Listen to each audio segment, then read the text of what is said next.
d'autres enquêtes qui pourraient porter à conséquence sur notre affaire ici. En effet, il n'est pas improbable que ces enquêtes-là apportent des éléments à décharge. La Chambre pourrait ici ne pas rendre un avis, un jugement juste et équitable, n'ayant pas eu l'intégralité des recherches menées par le procureur dans les forces pro-Ouattara. Et puisque l'on parle de ces faits erronés, de cette théorie erronée, c'est le cas du procureur, en tout cas, lorsqu'il fera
repérer qu'il y a une préface très impressionnante.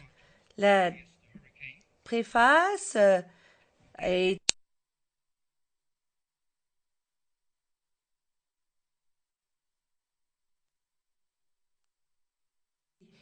juste avant de mourir, en 2004, et qu'il a écrit au condamné par erreur, parce qu'il a été lui-même la victime d'une telle erreur de justice.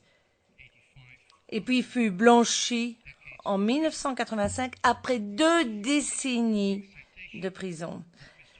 Et voici la citation que je voulais vous citer. Je ne suis pas d'accord avec ceux qui disent que les ornières de la vision sont celles qui aboutissent à ces erreurs de jugement. Moi, je pense que la cause réelle des erreurs de condamnation est l'aveuglement délibéré. Et c'est ce que la plupart des accusés n'imaginent même pas possible. Fin de citation. Monsieur le Président, mon hypothèse, et c'est ainsi que je vais la développer, démontrera que le discours du procureur s'apparente à l'aveuglement. Et je viens de vous donner 2 exemples dans mon introduction. Et je crois que cela illustre l'aveuglement du procureur qui a fermé les yeux sur la réalité de l'histoire, sur les aspects sociopolitiques et la personnalité de M. Blé Goudet, et même sur ces éléments de preuve par rapport au schéma que l'on retrouve d'ailleurs dans le droit pénal. Eh bien, je pense que dans le droit pénal, les principes qui s'imposent ici, c'est une suspension du prononcé et c'est ce que nous allons vous prouver tout au cours de ce procès. Du fait de cet aveuglement, et c'est un danger, la Chambre, avec tout le respect que je lui dois, ne devrait pas faire confiance. Qui pourrait, sans vraiment connaître les actions et les intentions de Blé Goudet, pourrait venir ici à La Haye incriminer M. Blé Goudet. Vous n'êtes pas sans savoir que M. Blé Goudet a été arrêté en janvier 2013. Il a été maintenu dans des conditions inhumaines et dégradantes dans les locaux de la DST, Direction de la surveillance du territoire.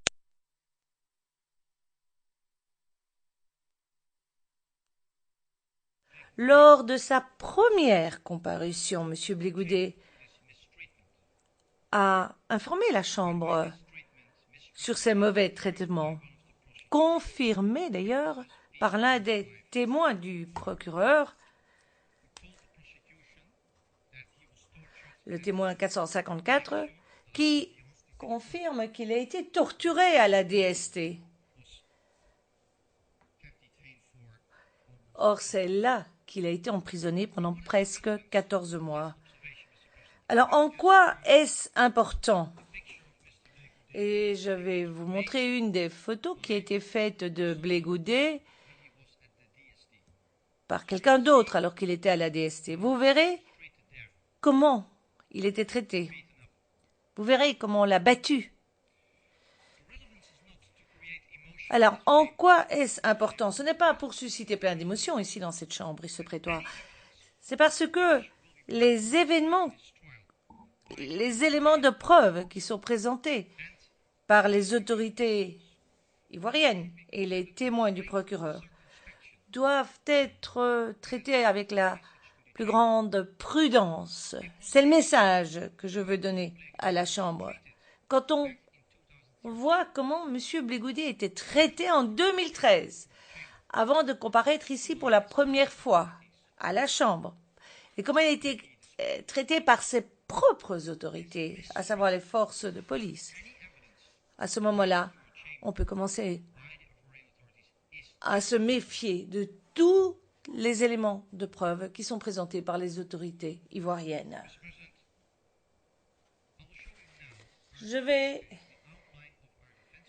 vous expliquer maintenant le droit fil de notre hypothèse de défense et pourquoi il n'aurait jamais pu participer à ce plan commun allégué.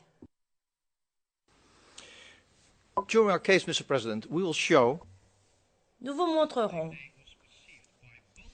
tout au long de ce procès que M. Blé Goudet était perçu par ses adversaires et les siens comme quelqu'un de trop pacifiste.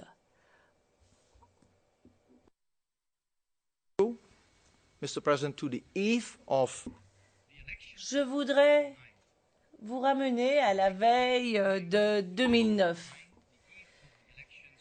les élections, à la veille des élections en Côte d'Ivoire. À l'époque, Monsieur le Président, il y a une personne fort intéressante qui arrive à Abidjan. C'est Monsieur Jesse Jackson. Et vous savez sans doute que Monsieur Jesse Jackson était le bras droit de Martin Luther King, le symbole de la désobéissance civile, des droits de l'homme, de la paix et de la réconciliation, un militant connu des droits civils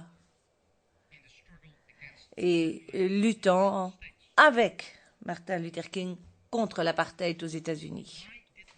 Alors, pourquoi M. Jackson est-il venu en Côte d'Ivoire? Pourquoi? Parce qu'il était invité par M. Charles Blé Goudet et non pas par l'État de la Côte d'Ivoire, mais sur initiative de M. Charles Blé Goudet. Charles Blé Goudet a invité le révérend Jesse Jackson en Côte d'Ivoire pour y prier. Avec tous les groupes de la société ivoirienne, tous les groupes, le Nord, le Sud, toutes les ethnies,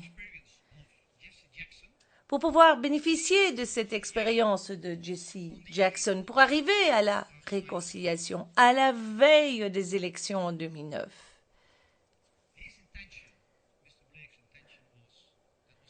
Et l'intention de M. Blé Goudet était de réunir les Ivoiriens, de réunir leurs différences politiques et ethniques pour passer au-dessus, parce que c'était ce qui divisait le pays à l'époque, qui divisait le pays en deux. Nous avons là, à l'évidence, Monsieur le Président, un acte qui démontre toute participation à un plan commun, ou l'existence même de ce plan commun. Je vous invite à voir ces images. Qui sont pour la non-violence, tous ceux qui doivent comprendre que le temps est un autre nom de Dieu. Et comme le disait Abraham Lincoln, on ne perd rien de précieux en attendant son temps. Les Noirs américains ont mené un combat de près de 54 ans de lutte. Et la victoire de Barack Obama étant la victoire du temps sur les raccourcis, je pense que tous ceux qui ont été les pionniers de cette lutte doivent être une source pour nous. Alors nous avons invité Jesse Jackson, nous le précisons pas pour parler à un clan, mais pour parler à tous les Ivoiriens, parce que nous pensons que nous avons besoin de cela avant les élections. Apaiser les esprits, que les uns et les autres puissent accepter que la politique, la démocratie est un jeu. Un jeu, on peut perdre comme on peut gagner. Quand on perd, on se réorganise pour pouvoir aller à l'assaut de l'objectif qu'on s'est fixé. Avec Dick Jackson, on espère que la jeunesse ivoirienne saura tirer une grande leçon de sa présence ici. Mr. President. Monsieur le Président, vous venez de voir dans ces images vidéo que c'est M. Blé Goudet qui avait invité M. Jackson pour prendre la parole, non pas un groupe, mais tous les Ivoiriens, pour pouvoir tirer les enseignements de l'expérience de M. Jackson en matière de droits humains et de paix. Et les éléments de preuve que nous présenterons vous montrera que cette initiative prise par M. Blé Goudet n'était pas unique. Il y en a eu beaucoup d'autres, et nombreuses sont celles qu'on vous présentera. Et d'ailleurs, mon collègue, Maître Hendry, pourra aussi vous montrer plusieurs événements et plusieurs exemples dans ces journées qui ont précédé la crise. Nous allons vous montrer que Charles Blé Goudet était même